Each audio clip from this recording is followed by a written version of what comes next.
તો આગળ વાત સુરતની. સુરત જિલ્લામાં સતત વરસી રહેલા ભારે વરસાદને કારણે ઉમરપાડા અને માંગરોળ તાલુકામાં જનજીવન પ્રભાવિત બન્યું છે.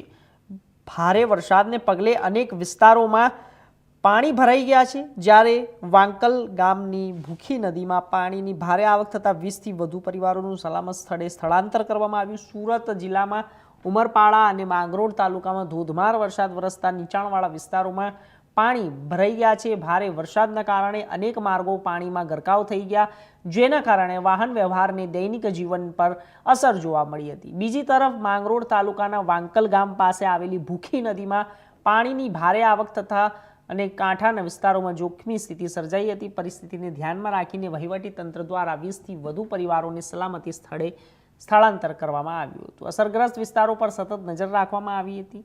લોકોને નદી નાળા તથા પાણી ભરાયેલા વિસ્તારોમાં જ જવા અપીલ કરવામાં આવી છે.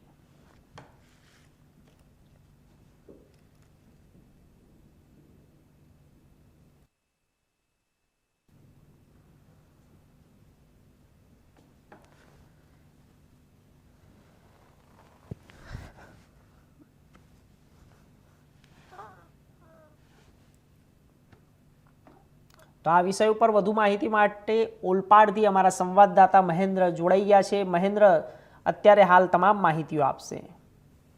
મહેન્દ્રભાઈ, શું છે અત્યારે હાલ પરિસ્થિતિ કેવી છે અને અત્યારે હાલ જે લોકોને રેસ્ક્યુ કરવામાં આવ્યા છે તે લોકો અત્યારે કઈ જગ્યાએ છે, અને જ્યારે સ્થળાંતર કરાતા તમામ જે ત્યાંના લોકો છે તેમને કેવી રાહત મળી રહી છે? સરકાર તરફથી, તંત્ર તરફથી શું ન્યાય મળી રહ્યો છે અત્યારે, અને જે વરસાદને લઈને અત્યારે જે સ્થિતિઓ સામે આવી છે શું કહી રહ્યા છે?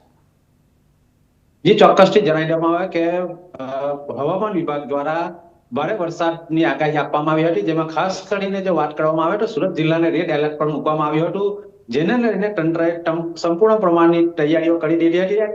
આજે વહેલી સવારથી જ ઓલપાડ, માંગરોળ કે કોઈ પણ તાલુકો હોય ધોધમાર વરસાદ વરસ્યો હતો, જેને લઈને નીચાણવાળા વિસ્તારોમાં પણ પાણી ફરી વળ્યા હતા. ખાસ કરીને જો વાત કરવામાં આવે તો ઉમરપાડાની, તો કે વહેલી સવારે 6 થી સાંજે 4 વાગ્યા સુધીમાં 10 ઇંચ જેટલો વરસાદ નોંધાઈ ચુક્યો છે. માંગરોળની અંદર પણ 7 ઇંચ જેટલો વરસાદ નોંધાઈ ચુક્યો છે. ઓલપાડની અંદર પણ 6 ઇંચ જેટલો વરસાદ નોંધાઈ ચુક્યો છે, જેને લઈને સુરત જિલ્લાના જે ગ્રામ્ય વિસ્તાર છે, જે સાર્વત્રિક વરસાદને લઈને ઠેર ઠેર જળબંબાકાર જેવી સ્થિતિ સર્જાઈ ગઈ હતી. તંત્ર દ્વારા ગત રોજથી જ નીચાણવાળા વિસ્તારોમાં અને રહેણાંક વિસ્તારો જે છે કે જ્યાં પાણી ભરાવાના છે તેવી વિસ્તારોને એલર્ટ કરી દીધા હતા, અને આજે તંત્ર પણ જેવા નીચાણવાળા વિસ્તારો છે ત્યાં જાતે જઈને જે અસરગ્રસ્ત વિસ્તારો હોય કે જ્યાં પાણી ભરાઈ જતા હોય છે તો એ લોકોને અન્ય જગ્યાએ કે જ્યાં સેફટી વાળી જગ્યા છે ત્યાં એ લોકોને ખસેડવામાં આવ્યા છે, અને હાલ પણ એ કામગીરી ચાલી રહી છે. હાલ પણ સમગ્ર વિસ્તારની અંદર વરસાદ વરસી રહ્યો છે. જી, તો અત્યારે હાલ મહેન્દ્રભાઈ, જેવી રીતે જે સ્થિતિ સર્જાઈ છે, પૂરની સ્થિતિ છે, અને તે પહેલાં ગ્રામજનોને કોઈ સૂચના આપવામાં આવી હતી? જ્યારે કોઈ એલર્ટ આપવાનું હોય તે દરમિયાન જે સૂચનાઓ આપવામાં આવતી હોય છે તે કેટલા સમય પહેલાં આપી હતી? અને અત્યારે હાલ જે ભૂખી નદીની વાત છે તેની અંદરથી પણ દ્રશ્યો અમુક સામે આવ્યા છે, શું કહેવું છે આપનું? જી, ચોક્કસ. 2 દિવસથી હવામાન વિભાગ દ્વારા જે રીતના વરસાદની આગાહી કરવામાં આવી હતી, જેને લઈને સુરત કલેક્ટર થી લઈને ગ્રામ્ય વિસ્તારનું જે તંત્ર છે એ તંત્રએ ગત રોજથી જ લોકોને એલર્ટ કરી દેવામાં આવ્યા હતા. સોશિયલ મીડિયાથી બાઇક દ્વારા પણ જાણ કરવામાં આવી હતી, જેને લઈને જે અમુક લોકો હતા, એવા પરિવારો હતા કે જે દર વર્ષે પાણી ભરાતા હોય છે, એ લોકો જ્યાં આગળની જે જગ્યા હોય છે ત્યાં ખસી ગયા હતા. પ્રાથમિક શાળા હોય છે કે કોઈ એવી જગ્યા હોય છે જે સરકારી જગ્યા હોય છે કે જ્યાં પાણીની કોઈ અસર થતી ન હોય તેવી જગ્યાએ ખસી ગયા હતા. પરંતુ પાણી જે નદી કિનારા છે, કીમ નદી છે કે માંગરોળની જે બધી ભૂખી નદી છે, જેના નીચાણવાળા વિસ્તારો છે કે જ્યાં જો નદીઓ ઓવરફ્લો થાય તો આ વિસ્તારોમાં પાણી ભરાઈ જાય એવી પરિસ્થિતિ ઊભી થતી હોય છે.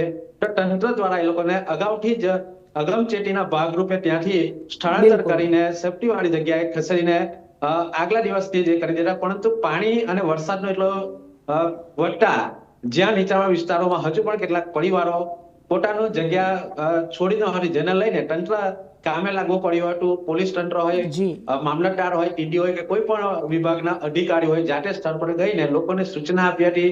સલામતીના ભાગરૂપે તમામનું સ્થળાંતર કરવામાં આવ્યું હતું, અને હાલ પણ આ રીતની પરિસ્થિતિ વધતા લોકોને હજુ પણ સ્થળાંતર કરવાની જે કામગીરી છે એ કામગીરી આરંભાઈ છે. જી. જી મહેન્દ્રભાઈ, જેવી રીતે કે પ્રી મોન્સૂનની જે કામગીરી હોય છે તે પ્રી મોન્સૂનની કામગીરી કરવામાં આવી હતી, કારણ કે અત્યારે જે હાલ જે પરિવારો છે, પરિવારોને અનેક જગ્યા ઉપર મૂકવામાં આવ્યા છે, સ્થળાંતર કરવામાં આવ્યું છે, અને જે પરિવારો છે તે લોકોને કોઈ રાહત પેકેજ સરકાર તરફથી શું ધ્યાન દોરવામાં આવ્યું છે? કારણ કે ગ્રામજનો જે છે ત્યાં અત્યારે જે હાલ આ સ્થિતિ દેખાઈ રહી છે, આ સ્થિતિના જે દ્રશ્યો સામે આવી રહ્યા છે તે ખૂબ જ વિચલિત કરી દે તેવા દ્રશ્યો છે. જી ચોક્કસથી બીજા રાઉન્ડનો જ્યારે આગળ પણ વરસાદ વરસ્યો હતો ત્યારે પણ આવી પૂરની સ્થિતિ સર્જાઈ હતી, ત્યારે પણ તંત્ર દ્વારા કામગીરી કરવામાં આવી હતી, પરંતુ 10 ઇંચથી 8 ઇંચ જેવો જે વરસાદ વરસી રહ્યો છે, નદીઓ જે છે ભરપૂર પાણીનો આવક થઈ છે. ઉપરવાસના વરસાદને લઈને નીચાણવાળા વિસ્તારોમાં પાણી પડી ગયો હતો, અને 2-4 કલાકની અંદર 8 થી 10 ઇંચ જેટલો વરસાદ જ્યારે ખાબકતો હોય છે ત્યારે પાણીનો યોગ્ય નિકાલ ન થવાને લીધે આ પરિસ્થિતિનું નિર્માણ થાય છે, જેને લઈને તંત્ર પણ ચોક્કસ કામગીરીમાં જોતરાઈ ગયું હતું. પરંતુ જે નીચાણવાળો વિસ્તાર છે, જે નદી કિનારાના ગામો છે, એ ગામોને પણ જ્યારે પણ આવી કોઈ પરિસ્થિતિનું નિર્માણ થતું હોય છે ત્યારે એલર્ટ કરી દેવામાં આવે છે.